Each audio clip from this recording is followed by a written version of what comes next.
O vídeo a seguir não se trata de recomendação de compra ou venda de ativos. Nosso conteúdo tem caráter educativo e informativo. Queremos fomentar o debate sobre investimentos e aumentar o número de investidores no Brasil.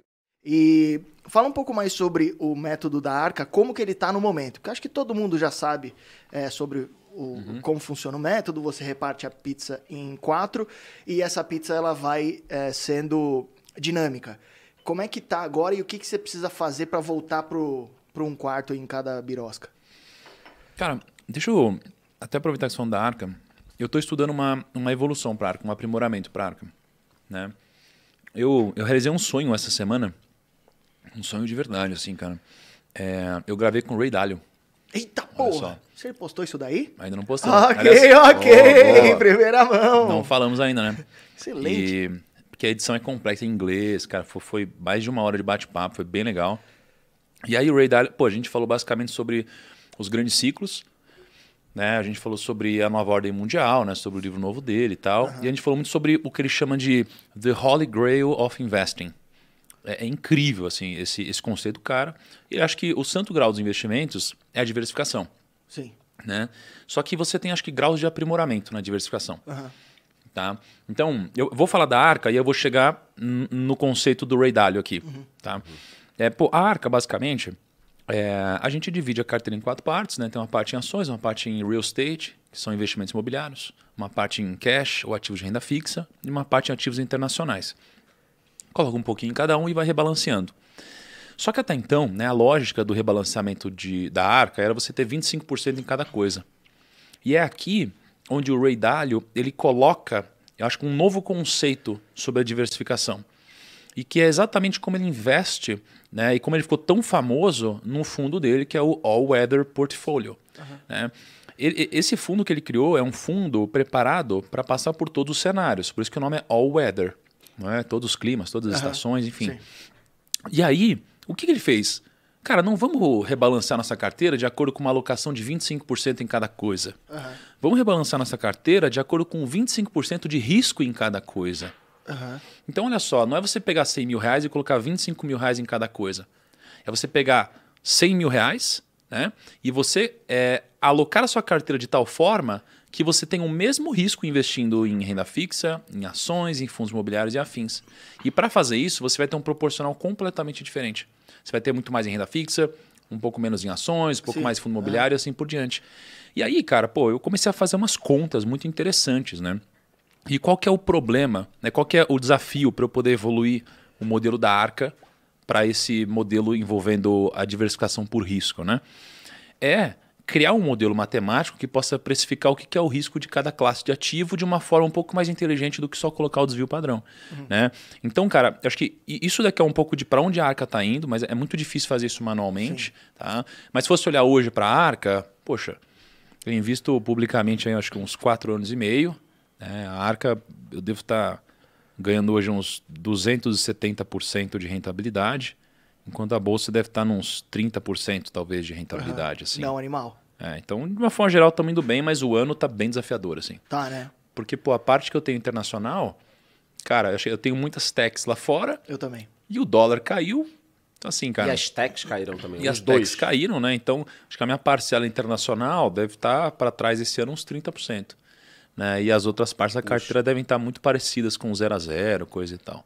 Aí você dá um peso onde, putz, isso daqui precifica muito para baixo, né? Sim. Ó, até... já eu pego aqui. Mas, cara, Ele fez um trade sem querer aqui, esbarrou no botão. Esbarrou, comprou. Fat finger, meteu o fat finger. Fat finger, pô. E você falou do Ray Dalio e eu lembrei quando você foi lá visitar a Inside, você tava trocando ideia com o Morgan Housel. Troquei uma ideia com ele também. Putz, tá animal, que, cara, pra mim ele escreveu o segundo melhor livro de finanças de todos os tempos. O primeiro é do 1.000 ao Milhão. E cara, ele escreveu Psicologia nem Financeira, treino, que é muito... É um livro muito foda. Muito foda. Inclusive, eu acho que eu que vou gravar a Finbook dessa birosca. Você tinha prometido que era eu. Já te liberaram uma Finclass, ficou amarrada lá um ano. Após um ano de edição, eles liberaram minha Finclass. Você gravou 10 horas, Por que acho que os caras ficou com 20 sacanearam assim? minutos. Eu não sei, cara, eu não sei. Eu me preparei tanto, cara. Eles não gostaram. E o Morgan Housel, ele é um investidor um pouco mais passivo, né? eu acredito que ele invista bastante via ETF, que é muito comum esse tipo de investimento lá nos Estados Unidos. Você tem alguma alocação em ETF também, um investimento bem passivo, assim, que fala... Cara, Thiago, eu não tenho. Tá? Assim, eu tenho coisas muito pequenas na carteira, assim, né? Mas eu acho que se eu fosse olhar para uma alocação hoje, eu tenderia a ter, né? Se fosse para ter ETF, especialmente na parcela internacional. Porque você pega aqui... Pô, posso pegar um pouquinho de café também? Opa. Tipo, você vê que no Brasil é mais fácil bater o Ibovespa, obrigado, do que lá fora você bater o S&P. Então, se você for procurar fundos que investem nos Estados Unidos, você vai ver raríssimos fundos que bateram o S&P. 85% dos fundos perdem para o S&P. E vários fundos até acabam ao longo do tempo. Eles vão fazendo fusão, mudando de nome, o cara vai acabando. É muito difícil, né? Por causa do jeito que é feito o índice, é difícil bater. E eu lembro que você está falando do Morgan Housel, cara, a gente se encontrou em Miami, acho que foi no final do ano passado, né? E aí a gente, tava conversando, a gente gravou até junto algumas coisas. E eu perguntei para ele sobre a alocação dele, como ele investe o dinheiro dele.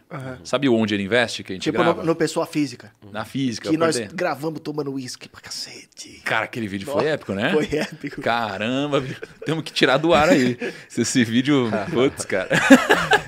E aí conversei com o Morgan Housel e aí eu fiquei surpreso. Porque eu não lembro exatamente como ele investe, mas era uma coisa muito simples, assim. Era tipo...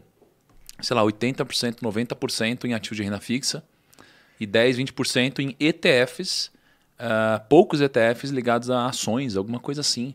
Eu falei, cara, esse cara... Referência. Você faz isso? Eu faço, é assim que eu faço e tal. E ele falou que, cara, não gosta de tomar risco, não gosta de se preocupar, não gosta de pensar muito em relação ao que vai fazer com a grana e quer fazer uma alocação mais estrutural com pouco risco. Meu Deus. E é isso para ele. Lembrando que o cara investindo... Por acaso foi meu tema do vídeo de ontem. ETFs e índices, né? O sujeito que está começando, o índice vai equilibrar muito a carteira dele. Então é muito melhor para o investidor que quer começar lá fora e não sabe fazer um stock picking, pegar um IVVB11 aqui, né, Pete, na corretora... Não é nenhuma recomendação, mas pegar um IVVB11 do que pegar e falar, vou comprar Netflix, Salesforce e outra, sem entender nada. Sem entender nada. Aqui você tem um viés doméstico que eu acho que pode até te ajudar, porque você conhece pelo menos as Petrobras, lojas Renner. VEG. Lá você não sabe muito bem. Você, por exemplo, tua carteira é toda 100% em Oi hoje, porque você conhece bem. Sim, né? Conheço, cara. Eu sou o rei do turnaround. Deixa eu ver, eu preparei várias perguntas aqui. Como que você escolhe as empresas para compor sua carteira? Você foi lá, comprou a Speech e falou, foda-se, eu vou na bota da Speech? Pode mandar real aqui pra rapaziada. Não. Cara, eu, assim, de uns tempos pra cá, eu tenho aberto poucas novas posições, assim, né? Porque... quando você está começando, é muito gostoso você olhar para uma empresa e se aprofundar nela, a novidade, né?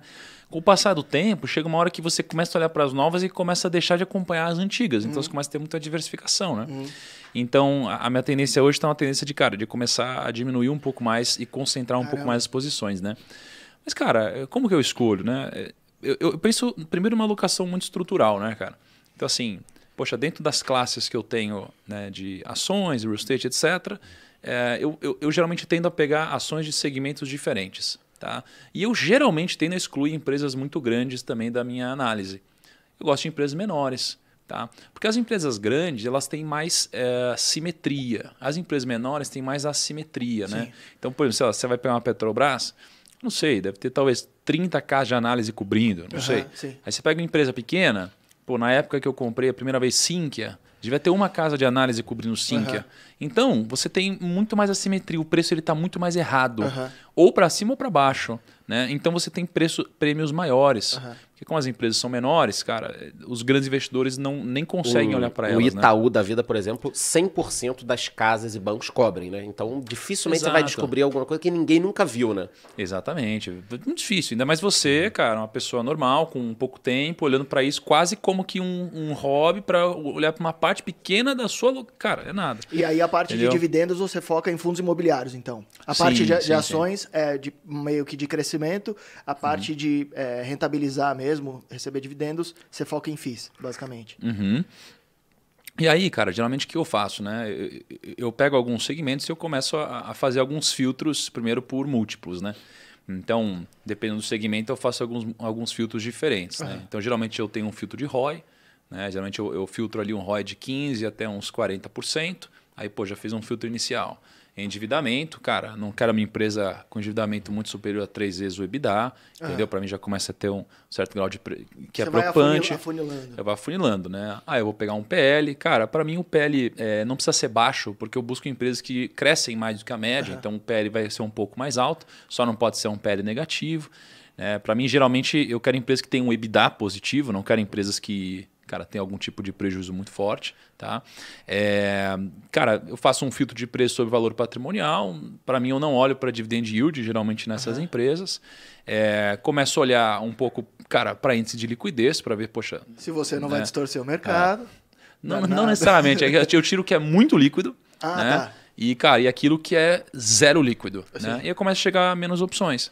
E aí, dentro disso, cara, eu começo a aprofundar em algumas, né? Eu consulto caso de análise, obviamente, e aí depois de vários filtros, eu chego em poucas e aí eu tomo uma decisão. E aí, quando vem a minha decisão, aí vem uma decisão que aí sim envolve um pouco mais o lado empreendedor do Thiago. Sim. Que aí eu penso na empresa como, cara, uma iniciativa empreendedora depois disso, né? Você como sócio mesmo. Isso, exatamente. Pô, se a empresa realmente, cara, se faz sentido, se os caras vão crescer, né? Se eles têm tamanho de mercado, se o modelo de negócio está validado, se eles crescem com margem, né? Se tem muita competição. E aí eu tenho um certo acesso que me dá alguns benefícios, então geralmente eu vou na empresa, sabe? Eu ligo, eu converso com a turma. Legal. Vejo que eles estão falando de movimentos, peço referências para vários amigos. Porque imagina, né? As pessoas geralmente pagam, né, uma taxa de extração para deixar o dinheiro no fundo. Tá? E pagam a cabeça no gestor brilhante, contratam uma casa de análise. Cara, eu vou perguntando, gestor, o que você acha disso? Analista, o que você acha disso? Amigos e tal. E aí eu vou ajudando a formar a minha opinião, né? Ô, Pete, você perguntou para ele sobre a questão de que empresas que fazem tal. Aí você falou que não quer também ter muitas empresas pela impossibilidade de acompanhar, até com a tua rotina. Existiria um número bom, ou ótimo, ou mínimo, ou máximo de ativos que você acha que o cidadão comum, afegão médio aqui, deveria ter? Ou mínimo, por exemplo? Tipo, dá para ter uma carteira só com 3 ações e sentar em cima? Ou ter 25 ações é muito? O que você poderia falar sobre isso? Cara, assim, se a gente pudesse prever o futuro, a gente escolheria uma única ação, né? Como a gente não consegue fazer isso, a gente tende a diversificar. E aí, até puxando um pouco da conversa que eu tive com o Ray Dalio, ele diz o seguinte, né? A diversificação é uma ótima forma de você diminuir o risco e manter o retorno. Tá? E quando você olha para uma diversificação, ela tende, para trazer mais resultado, a ter que exigir uma correlação muito baixa ou até negativa, tá? Para que uma diversificação faça sentido. Então, por exemplo, se eu tiver Itaú, Bradesco, Santander, Banco do Brasil, eu não estou diversificando. Porra nenhuma. Né? Então, eu preciso pegar, primeiro, ativos que eles estão descorrelacionados. Partindo desse pressuposto, eu preciso ter mais de um ativo. Mais de 2 ativos, mais de 3. Na minha conta, eu sempre busquei algo próximo de 8 a 13, no máximo 15 empresas. No gráfico do Ray Dalio, né, quando ele vai puxar aqui o retorno esperado, o risco o número de ativos que você tem e o prêmio de risco que você vai alcançar de acordo com a diversificação, a gente vê que de 15 a 20 ativos já para de ter diferença. Tá. Então, assim, se eu fosse olhar para o estudo de Ray Dalio, cara, de 15 a 20 ativos seria o ideal. Se eu fosse pegar um pouco do que eu me sinto confortável, meu dia a dia, sei lá, minha pouca experiência, eu diria que de 8 a 15, 13 ativos ali é uma coisa boa. Agora, se você tem muita convicção e quer gerar um alfa muito maior, cara, aí, poxa, é coisa de 5 ativos, 6 ativos, entendeu? Que aí um vai empurrar, a tua carteira vai... Só que aí aí sai muito risco. Uma empresa entrou em recuperação judicial e a outra está indo mal... Acabou a carteira. Né? Exatamente. Só que aí não é para ofegar o médio. O cara tem muito... É tipo o Buffett. Ele entra... mas o Buffett tem uma posição grande concentrada na carteira. Mas aí naquela empresa ele tem o presidente do conselho, ele tem o cara do não sei o quê, ele indicou o diretor financeiro, ele indicou... E aí acaba sendo assim, né? Tem alguma coisa que você não investiria de forma alguma? Do tipo, isso aqui eu passo longe. Por exemplo, sei lá, o canal Pit Money. Uma coisa que eu não investiria jamais, assim... Segmento, né? Empresa, tudo. Ou até classe de ativo. Cripto, sei lá, você não investiria. Cara, eu acho que... Eu sou bem cabeça aberta assim, com essas coisas, cara. Tipo, é tudo. Até... empresas que fazem algo que não é ESG. Empresas que não sei o que lá. Isso. Ah, cara, assim, tem certas coisas que aparecem de tempos em tempos no mercado, né, que vêm por motivações aí, que sei lá, cara, assim, parecem Escusas. boas, mas às vezes não são e tal, e que com o tempo elas vão ficando para trás, né, cara? Então, assim, eu não tenho, acho que nada que eu não investiria. Para mim, eu tinha um cliente que me ensinou um negócio no passado, que ele falou assim, ó, eu estou sempre vendendo e comprando tudo. Tá, mas eu falei, você está vendendo sua casa? Ele falou, tô, se você pagar bem, eu vendo. Né? Eita. Pô, você está comendo a casa? Tô, se você vender barato, eu compro. Então a minha cabeça é um pouco dessa. Eu estou sempre comprando e vendendo, né? Tudo que, obviamente. Tipo, seu carro tá na faz Web sentido. Motors nesse momento? Não, à ele não venda? está, mas, cara, Se alguém quiser se pagar alguém caro, bidar, entendi. exatamente, a minha casa. Cara, quiser, tá lá. Eu não quero vender, mas Precisa cara, de se alguém quanto? quiser pagar, Vintão pra levar ela? Vintão? Vintão ou mais? Cara, acho que vintão a gente. Vintão vai. Vintão vai. Tem algum que você não invista, Pete? Um segmento, não, alguma coisa? Exatamente. Não, justamente porque toda vez que eu tive algum tipo de preconceito com alguma classe de ativo ou com alguma empresa que estava passando por dificuldade, eu deixei dinheiro na mesa. Então, quando eu era menos experiente, digamos assim, eu tinha algum tipo de vibe. Ah, não vou investir, sei lá, só chutando, numa empresa de armas porque não gosto de arma. E aí vai lá a Taurus e faz um puta de um turnaround e dá dinheiro pro acionista pra cacete. Então eu percebi que todas as vezes que eu deixei o preconceito de lado, eu ganhei o dinheiro que tava na mesa ali.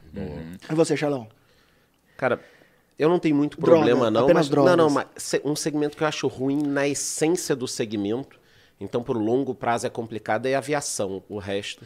eu tenho companhias um pezinho atrás aéreas, também, né, você disse. Porque o que acontece com companhia aérea? A economia tá bem pra cacete. O petróleo sempre sobe. Aí é ruim pra companhia aérea. Quando a economia tá muito mal e o petróleo cai, ninguém quer viajar porque a economia tá mal. Então, assim, se a economia tá bem, é ruim pra empresa aérea. Se a economia tá boa, é ruim pra empresa aérea. Então, a longo prazo, você vê que todas as empresas vão quebrando, aí constrói uma nova, aí vem uma inovação, quebra.